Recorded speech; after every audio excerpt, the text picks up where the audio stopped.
Hello, everyone.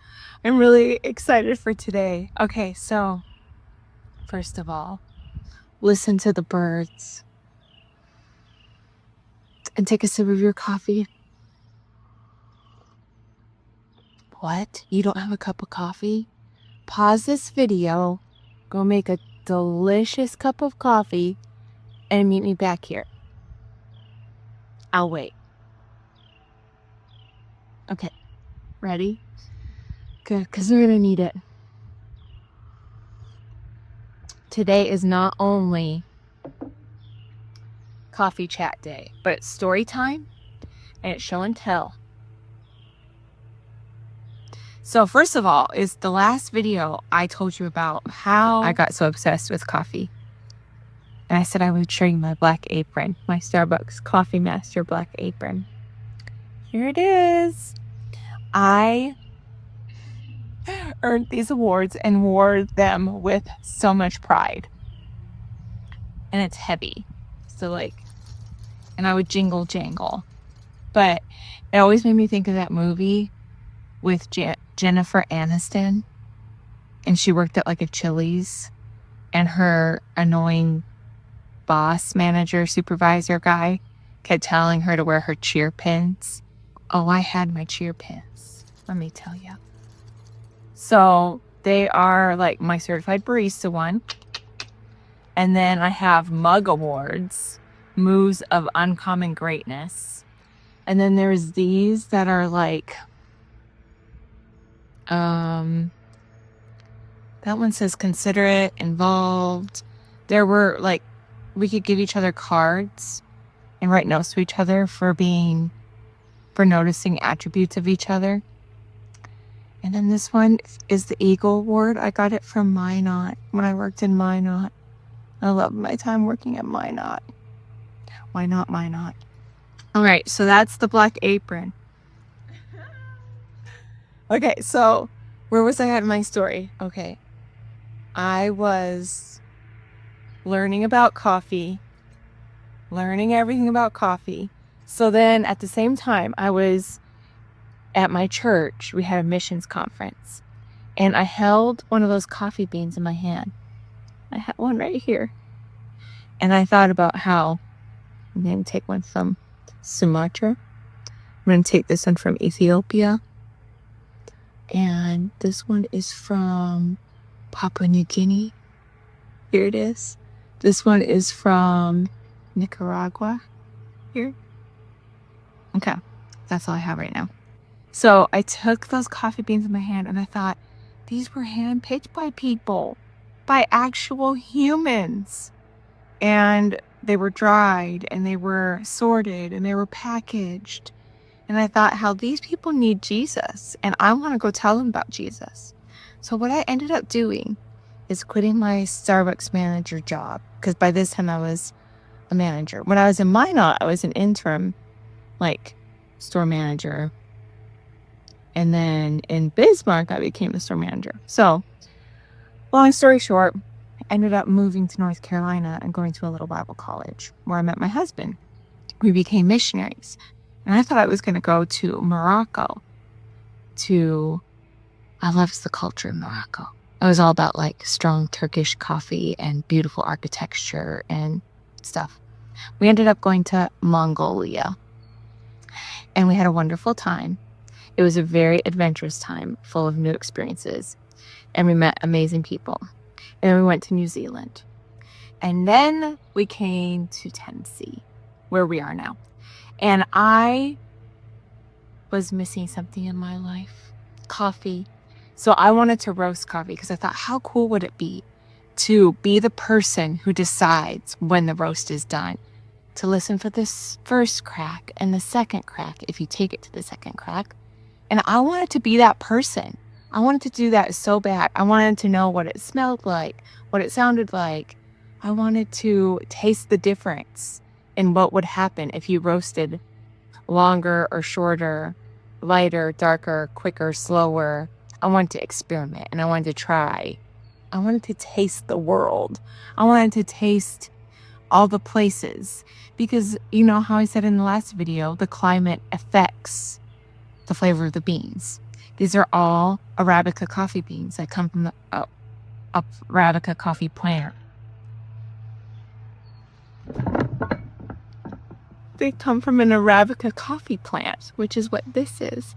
And yes, I grow my own coffee trees. And no, they haven't had any coffee cherries on them yet. But when they do, I will be telling you. I have several, and I'm propagating them. And look at the new little leaves. Oh my goodness. But they all come from the same plant. And then they taste different, depending on the climate. So I got a roaster. I started just like hand roasting. Just with like a cast iron skillet and a spatula over a gas burner on my back porch. And it was fun. It wasn't easy to keep the beans moving. They were getting like scorched on some parts and not cooking on some parts. But it was really cool to see like the chaff coming away and the whole process.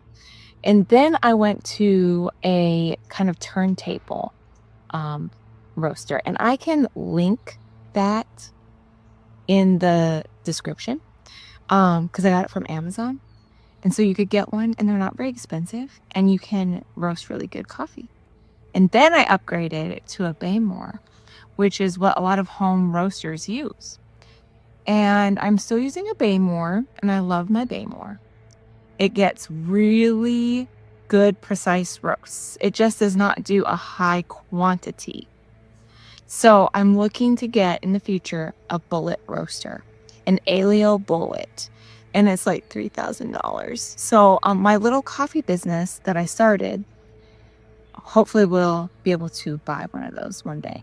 Or perhaps I'll write a grant, apply for a grant, because that's stuff that is available, but I just don't know much about it all. So anyway, let me tell you about how I started my coffee business. So I started to roast the coffee and I loved tasting it. And I have friends who love coffee and I let them taste it. And I got their feedback. Some of my friends in my homeschool co-op were so helpful with flavor notes. They were doing cuppings at home and giving me their notes. And so I thought about it. I thought about what I want my brand to represent. And that's where I found out about Areté. And so here is an example of my packaging. So this is Colombian conviviality. And so conviviality is a noun meaning friendly or an agreeable quality. And to me, that is a good description of what coffee does for me in the morning. I'm going to have my cup of conviviality. And that is from Colombia, Colombian conviviality. See, I like alliteration and I'm kind of a word nerd. I like to bring back, hold on. Must take sip. I like to bring back words that are not used enough and raise awareness because it's more colorful. I like color and I like description. And so these are words that I'm trying to resurrect in a sense. I am bringing them to people's understanding by my coffee bag. So I designed these labels on Canva. I got these packaging. Oh, and here's my Areté Coffee Roastery label. And Areté, again, comes from the Greek meaning excellence and bringing something to its full potential. And so since I am a home roaster in Tennessee, I don't have access to a commercial kitchen. So I had to put this disclaimer on my bags. And so that's the only other problem is I cannot, what's it called? Do any intrastate sales. It has to be only Tennessee sales. So I'm working on that. That's my problem right now, is trying to find a commercial kitchen that isn't too expensive to use. And that could be FDA approved, and then I could sell my coffee all over America instead of just in Tennessee. And I have a website, and I have had a few sales on my website. I have done some fairs and festivals locally and taste tested my coffee. Also, to our co-op, I bring coffee every week to just be a blessing to people because we all need to get through the day with coffee. And that has helped me to raise awareness of my coffee, because then those ladies enjoy that, and then they come to me for when they want more coffee. And they have I have my coffee for sale, and they have raised let me finish my thought. They have raised awareness of my coffee brand locally through that. Also, I have a friend who is doing a herd share, and she has a little farm stand, and it's not open to the public yet, but my coffee is for sale there, so it's available to the herd share. So I sell a few bags there. There's a few places in town that I could put my coffee, but the problem with that is they cost like rent money per month, and I'm just not making a whole lot to have rent money. My idea for my business is that it will be small until like self-sustaining, if you know what I mean. I'm not going to go into a lot of debt to grow this business, but it's just my love and passion, and I will let it grow, reinvest my profits into the business so that I can grow it through its own ability, if that makes any sense. I think I said that really weird, but so I won't spend a lot on it until I can make more and get some traction, and then I can do that. That's where we are right now, and that was show and tell. So I told you about I showed you my apron. One more last look at my awesome Starbucks Coffee Master apron. And I have all these coffee samples that I've recently roasted. My Papua New Guinea, my Nicaragua. I did a dark roast Sumatra. Look at that dark roast, how oily it is. That's how I like my coffee. And then some Ethiopia. Ethiopia is the birthplace of coffee. So it is the original place. So then I showed you my coffee tree. That was fun. I showed you my packaging. Oh, one other thing that I have not showed you is I have sourced my beans from a few different places. One is Sweet Maria's. That was my original place I got beans. Then I went to Coffee Bean Corral, and they were closer so I could get it quicker. And recently I have been wanting to up my standards.